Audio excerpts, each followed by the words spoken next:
हरि ओम तत्सत् श्रीमते रामचंद्राय नमः।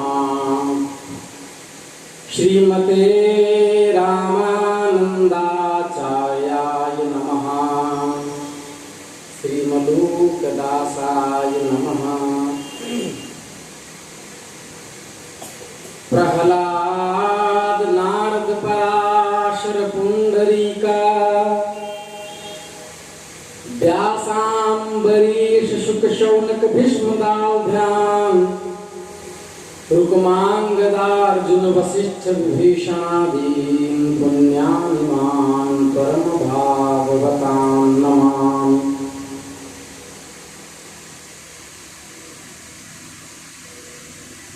करकोटकस्य नागस्य दमयन्त्यानलस्य च ऋतुपर्णस्य राजर्षेः कीर्तनं कलिनाशनं। श्रीराम जय जय राम। श्रीराम जय जय राम। श्रीराम जय जय राम। श्री वृंदावन बिहारी लाल की जय। हरिशरणं जगन नियंता जगदाधार रसिक राज रसिक शेखर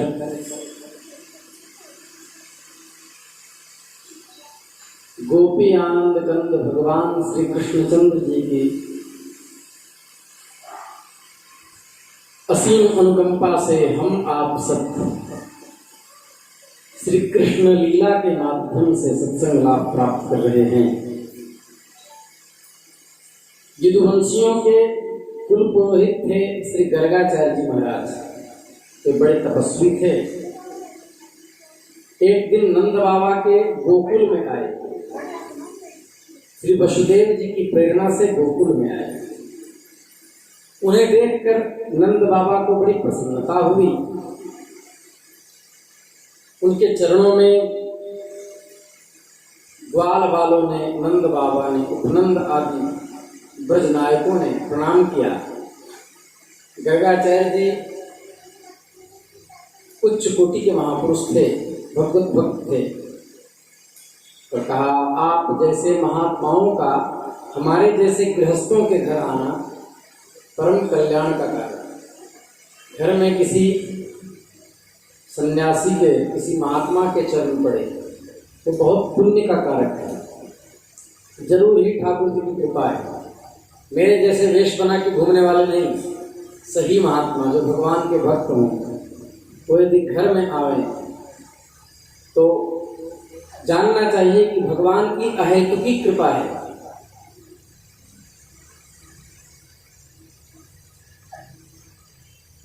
नंद बाबा ने कहा, हम तो घरों में इतने उलझ रहे हैं,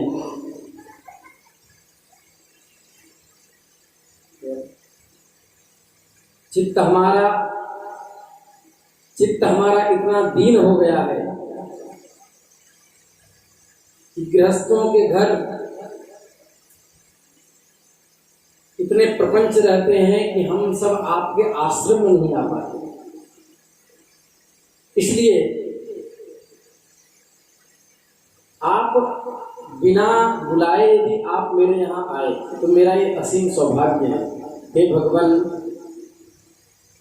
आपने ज्योतिष शास्त्र की रचना की है। आप ब्रह्मवेत्ताओं में श्रेष्ठ हैं। आप ब्राह्मण तो जन्म से ही गुरु है, आप मनुष्य मात्र के गुरु हैं। भगवान,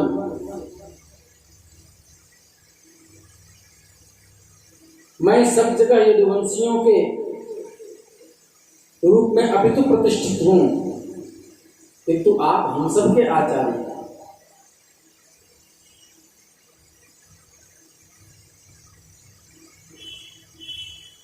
गर्गाचार्य जी ने कहा, यदुवंशियों के मध्य में भी आपकी प्रतिष्ठा है, किंतु यदुवंशियों के आचार्य के रूप में मैं प्रसिद्ध हूं। यदि मैं आपके पुत्र का संस्कार करूंगा, नंद बाबा ने कहा मेरे पुत्र का नाम रख दीजिए, मैं भी संस्कार करूंगा तो लोग समझेंगे तो ये तो देवकी का पुत्र है। कंस की बुद्धि बहुत बुरी है, तो पाप ही सोचा करती है। वसुदेव जी के साथ तुम्हारी बड़ी घनिष्ठ मित्रता है। और एक समस्या और है कि जगत ये जानता है कि देवकी के 8वें गर्भ में पुरुष आना चाहिए, तो कन्या कैसे आई? इससे कंस और सशंकित है।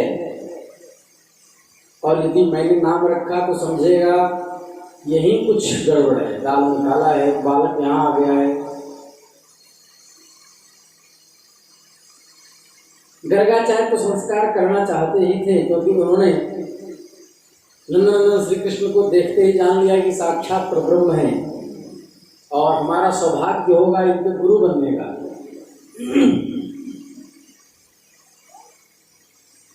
और वे सब जिद कर रहे थे, उन्होंने स्वीकार कर लिया। एक तरफ गोदी में बलराम जी को रख दिया, एक तरफ ठाकुर जी को रख दिया। धन्य है वो गुरुजन जिनके गोद में परमात्मा खेलता है। गर्गाचार्य जी ने कहा, अयम ही रोहिणी पुत्रो रमयन् सुहृदो गुणैः आख्यास्यते राम इति बलाधिक्यात् बलं विदुः यदूनां पृथक्भावात् संकर्षणं कुशंस्युत। यह रोहिणी का पुत्र है, इसलिए इसका नाम रोहिणी होगा। यह अपने सगे संबंधियों को आनंदित करता रहेगा, इसलिए इसका नाम राम होगा। इसके बल की कोई सीमा नहीं है, इसलिए ये इसका नाम एक बल भी होगा। लोग मिला करके बलराम कहेंगे, बोले दाऊ भैया की जय। लोगों में फूट पड़ेगा तो ये मेल करवाएगा, इसलिए इसका नाम संकर्षण भी होगा। यह जो सांवला सांवला है, यह प्रत्येक युग में शरीर धारण करता है। अब की यह कृष्ण वर्ण का हुआ है, पीछे श्वेत रक्त और पीत वर्ण का हो चुका है, इसलिए इसका नाम कृष्ण होगा। बोले कृष्णचंद्र भगवान की जय। नामाकरण संस्कार हुआ।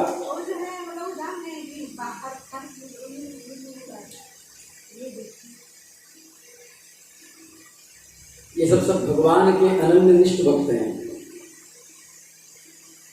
ये कभी वसुदेव के घर भी पैदा हुआ था, सांकेतिक ढंग से कह रहे हैं, ताकि नंद बाबा जान न जाए, नहीं तो रस भंग हो जाएगा कि दूसरे के बालक को मैं खिला रहा हूं। ये कभी वसुदेव के घर भी पैदा हुए थे, इसलिए इनका नाम वासुदेव होगा। तुम्हारे पुत्र के और भी बहुत से नाम हैं, रूप भी अनेक हैं। ये जितने कर्म करते हैं उतने नाम पड़ जाते हैं। इसे जरासंध के साथ युद्ध करने में भगवान भागे तो रणछोड़ नाम पड़ गया। ऐसे भगवान के कर्म के अनुसार नाम बदलते रहते हैं। ब्रजराज, एक बार पहले युग की बात है, पृथ्वी में कोई राजा नहीं रह गया था, चारों तरफ डाकुओं की लूट खसोट मची हुई थी। तो उस समय सभी लोगों पर इन्होंने विजय प्राप्त की और सज्जन पुरुषों की रक्षा की। इनकी लीला अनंत है। ये सौंदर्य, कीर्ति, प्रभाव, गुणों में साक्षात नारायण है। सावधानी और तत्परता से इनकी रक्षा करो, तुम लोग बहुत सौभाग्यशाली हो। इतना नाम दे करके गर्गाचार्य जी अपने आश्रम को लौटाए। ब्रजवासी कनुआ कनुआ कहने लगे, कान्हा कनुआ होगा, और बलराम को दाऊ दाऊ करने लगे, दाऊ दादा।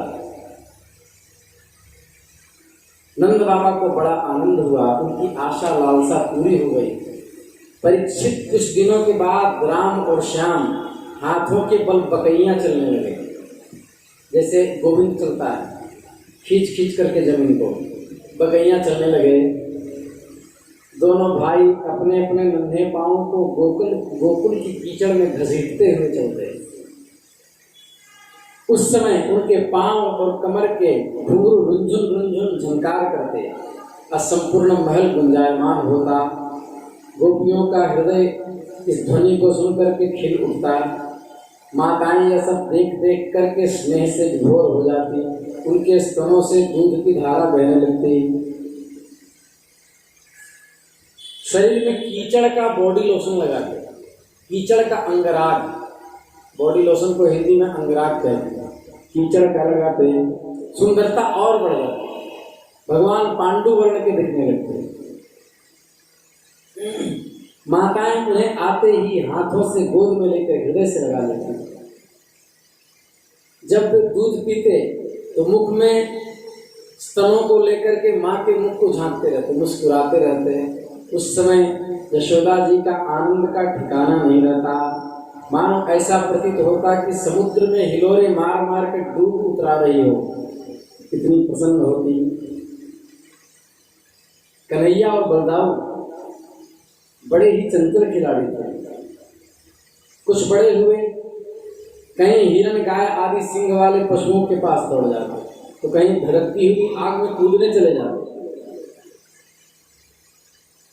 कभी कभी दांत काटने वाले कुत्तों के पास पहुंच जाते और उसके मुख में अंगुली डालते,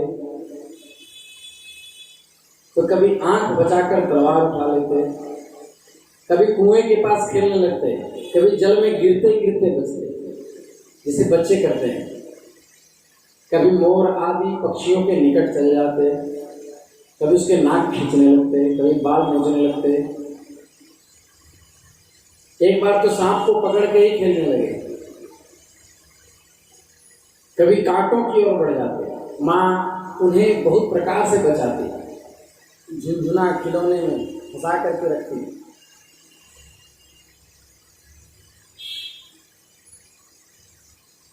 कुछ ही दिनों में यशोदा और रोहिणी के लाडले गोकुल में चलने फिरने लगे।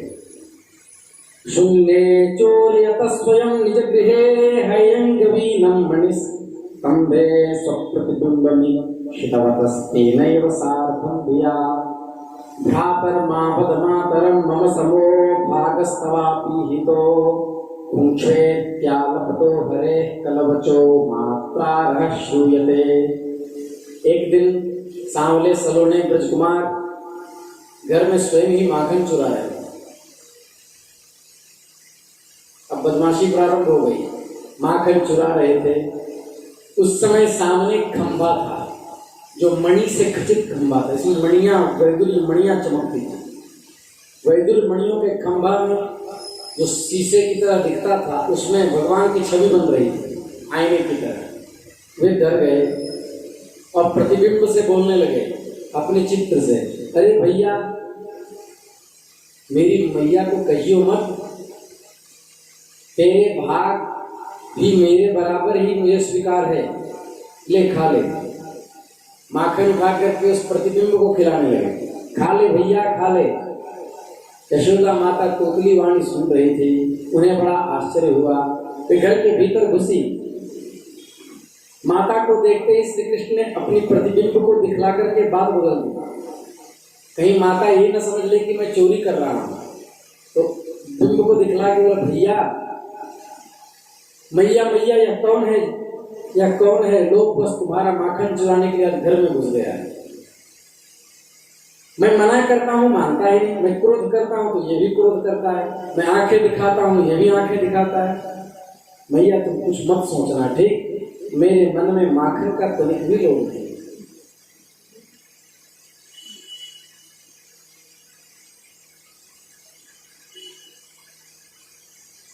जानती हो मैं इस कमरे में क्यों आया? बोले क्यों? बोले मेरे तुम कंगन में पद्मराग जल दी हो ना, तो पद्मराग धूप से गर्म हो जाता है, इसलिए मक्खन में डाल के उसको ठंडा कर रहा था, मटके में डाल के ठंडा कर रहा था। ऐसा सुन करके मैया मुक्त हो जाती। धन्य है यशोदा का भाग। एक बार किसी गोपी के यहाँ माखन चुराने गए, दूसरे दिन गए, तीसरे दिन गए,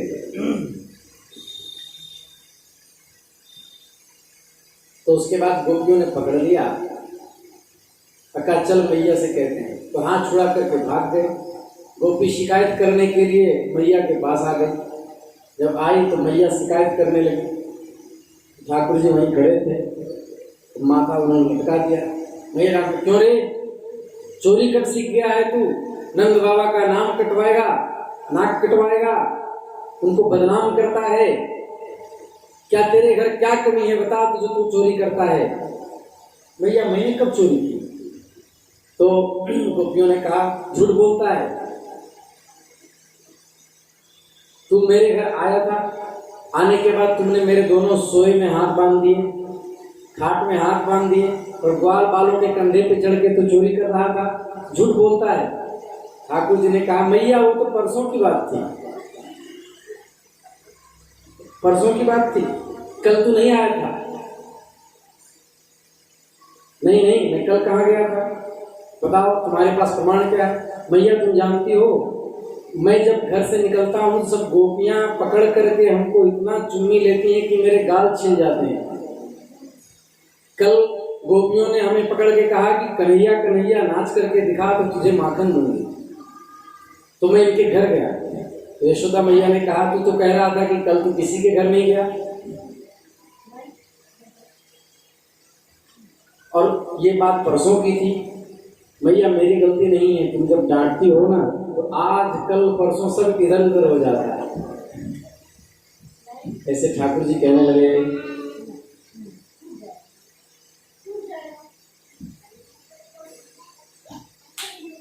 एक दिन की बात है,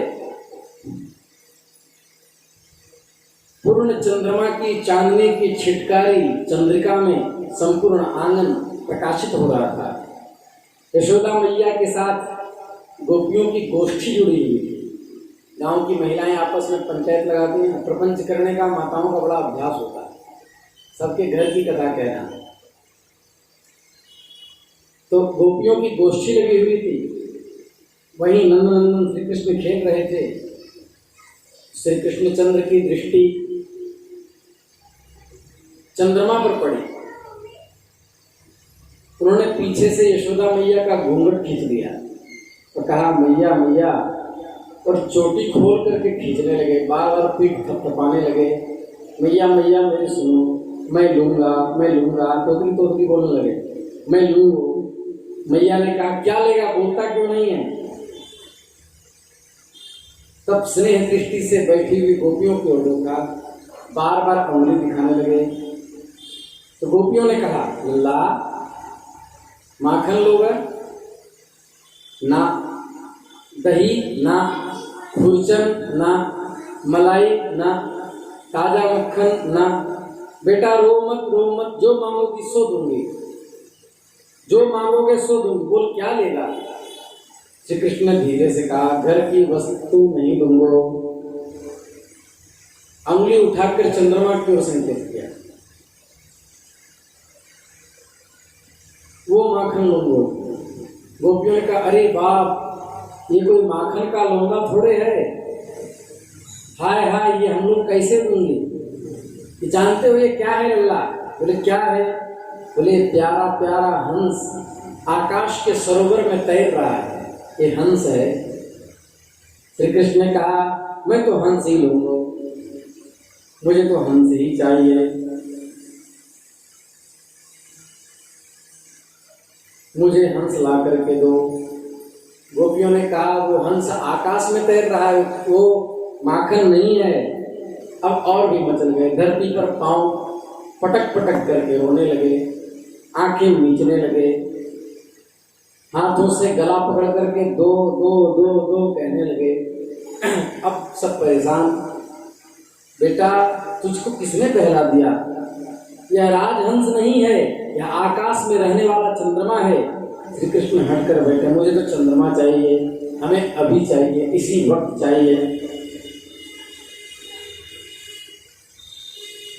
मेरे प्राण न यह राजहंस है न चंद्रमा है, यह माखन है। यशोदा जी ने कहा किंतु तुम्हारे देने योग्य नहीं। जानते हो क्यों? क्यों? बोले इसमें विष लगा हुआ है, देखो काला काला विष लगा हुआ है, खाओगे तो मर जाओगे। मैया विष कैसे लग गया इसमें? माँ कह रही है लाला एक क्षीर सागर है। मैया वह कैसा है? यह जो तुम देख रहे हो, दूध जो देख रहे हो, इसी का एक समुद्र है। क्षीर मतलब होता है दूध, समुद्र है। मैया कितने गायों ने दूध दिया होगा जो समुद्र बन गया? कन्हैया वो गाय का दूध नहीं है, तू झूठ बोल रही है। भला बिना गाय का दूध कैसे हो सकता है?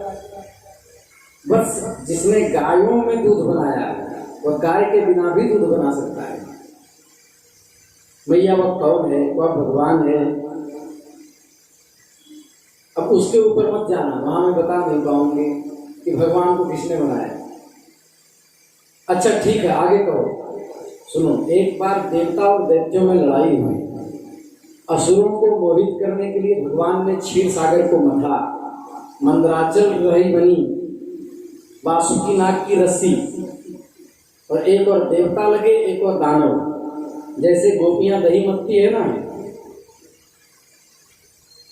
उससे कालकूट नामक विष पैदा हुआ। मैया विष तो सांपों में होता है, दूध में कैसे विष निकला? कहा बेटा, जब भगवान शंकर ने विष पी लिया तो उसकी भुइया थोड़े थोड़े बूंद धरती पर गिरे, सांप उसको चाट लिए, उसी से विषधर हुए। मूल तो विष दूध से ही पैदा हुआ है। अच्छा भैया, यह तो ठीक है बेटा, यह मक्खन भी उसी से निकला है। ये जो मक्खन आकाश में देख रहे हो, इसलिए थोड़ा सा विष इसमें भी लगा हुआ है। मेरे प्राण, तुम घर का ही मक्खन खाओ, उधर दिमाग मत ले जाओ। ठीक है भैया, अब मैं उधर अब उस मक्खन की मांग नहीं करूंगा, ऐसे समझाती है। तब यशोदा मैया से करतूत कहती है गोपियां, अरे यशोदा, क्या तेरा कान्हा बड़ा नटखट हो गया है? गाय दूहने के समय पर बछड़े को खोल देता है। हम डांटती हैं तो ठहठहा करके हंसने लगता है, ताली बजाने लगता है, फिर चोरी के बड़े बड़े उपाय करता है। मीठे मीठे दही दूध चुरा चुरा करके खा जाता है। एक बार एक